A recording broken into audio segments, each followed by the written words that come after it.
So, Matthew Berry recently just released his article detailing all of the stuff that he's heard from the NFL Combine, and he's usually pretty damn good about the information that he gets, and as he himself points out in the article, he has gotten a lot of things right, but with that same caveat, he has also gotten plenty wrong. So, when I'm talking about this article and something about it upsets you or you think is incorrect, just remember that it could be wrong and is not me getting this information, is Matthew Berry. So go and talk to him about it if you disagree. I'm just here to offer my opinion on what he's heard, as I so often do. And as so often happens, no one asks for it. But let's get started with the first two, which I didn't find to be super interesting, but I still want to talk about anyway.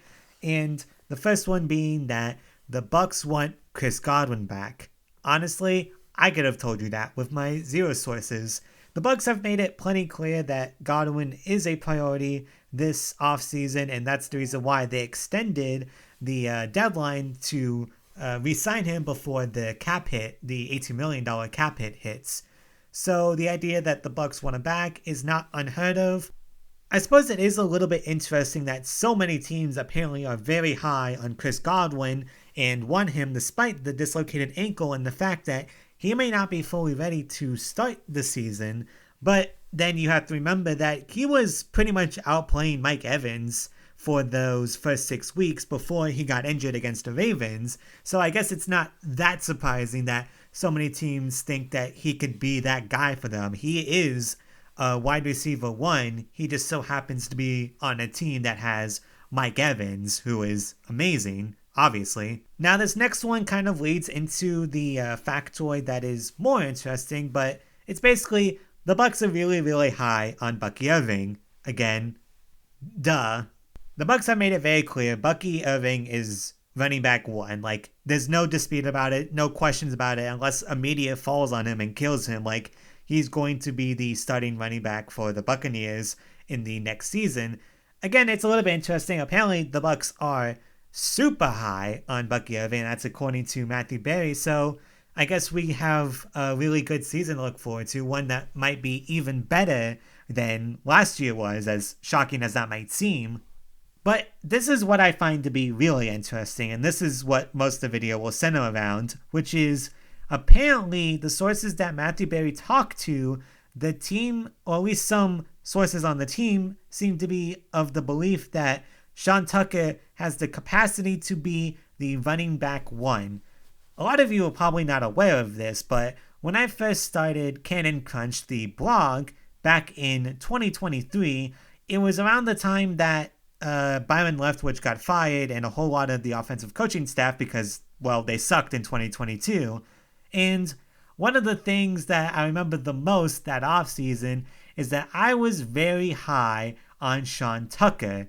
I thought he was going to be the next superstar. Like, I was incredibly high on him. And that taught me one thing, and that is the preseason is a pack of lies. It is nothing. It means nothing because Sean Tucker was massively disappointing that year. Seriously, I thought he was going to be so good. He was an early day 3 guy who really didn't get drafted because of a bottleneck heart, I believe. Basically, teams got scared off because of a heart condition and they worried about his ability to play running back and also his pass protection. Well, the pass protection one is actually pretty valid, which is why I think the running back one capacity is kind of shocking from the team. But he has proven to be an exceptional runner when he gets the chance. They just really hate Rachaad White now. After that Cowboys game, it just felt like everything went bad for Rachaad White. It's not as if, like, they decided earlier than that Bucky Irving was the running back one, but that Dallas game really seemed to be the nail in the coffin. They did not trust Rachaad White, it seemed like, and I'm almost positive his snap count went down directly after that Week 16 Cowboys game. And look, you fumble in a crucial moment. Obviously, you don't exactly deserve to get rewarded with carries, but again, he is a very capable receiving back, and he is easily the best running back we have in pass protection, which is very important when the other guy is 5'9", and Sean Tucker, who is literally incapable of pass protection. I've seen nothing from Sean Tucker to suggest that he has improved upon that. Last season, he wasn't very good at it when he did get chances on the field. So the idea that Rachaad White is apparently running back 3 is just kind of a signal from the Bucs. Like, they've kind of turned on him for all intents and purposes.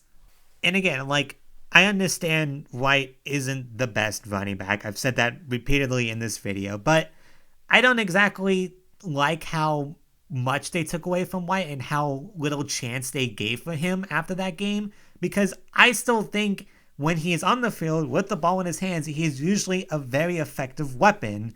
Again, 4.3 yards per carry and 6 receiving touchdowns. Like, we're not talking about Melvin Gordon who fumbles every 10 carries he has the ball. Like, the idea that he's some turnover machine and is unplayable, it's not true. He's a perfectly capable running back. He's just not the running back 1 on most NFL teams unless they're truly desperate. But going back to what Matthew Berry wrote, he's basically saying that he sees Sean Tucker as the running back 2 and Rachaad White as the running back 3. Which raises the question, of course, what do the Bucs do with Rachaad White if that is the scenario, if this actually happens? Which it might not. The team might still rock with Rachaad White as running back 2, especially if Bucky Irving is injured. So we'll just have to see where it goes from there. Either way, I don't see Rachaad White surviving if he is demoted to running back 3. I just don't. You're going to be paying $3 million to a guy who's not even the backup for your running back. One thing I will say, though, is if the Bucs do think that they are going to move Sean Tucker to running back 2, they have chosen a pretty good draft class to replace Rachaad White. I think that there are plenty of guys in day 3 that you could argue for the Bucs. Like, there's plenty of guys there that would be a decent fit. You have Donovan Edwards, for one thing, and you have Trevor Etienne, who will probably fall to day 3. Is it the biggest priority? No. Again, if the Bucs do believe in Sean Tucker like that, then you probably don't need to spend a super high day 3 pick on a running back, and you're certainly not spending a day 1 or 2 pick on someone like Amari and Hampton or anything like that.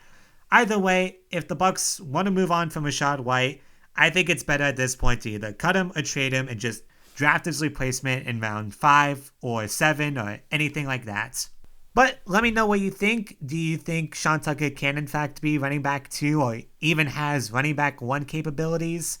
I personally find that doubtful, like I said, unless his pass protection takes a huge leap and his vision gets a little bit better. I only see him really as a capable running back 2 with a lot of raw talents. But if you disagree with me, if you think Rachaad White is being shafted by a team or he deserves more of a chance, let me know. This was a bit more of a scattershot episode, but once I saw this Matthew Berry article, I really wanted to talk about it as I found it to be interesting, especially regarding Sean Tucker and also Chris Godwin. And so I wanted to talk about it a little bit. I will be working on another Ball Hawk episode pretty soon, just so you have that to look forward to. And yeah, if you like this video, like it, subscribe, all that good stuff. But until next time, see ya.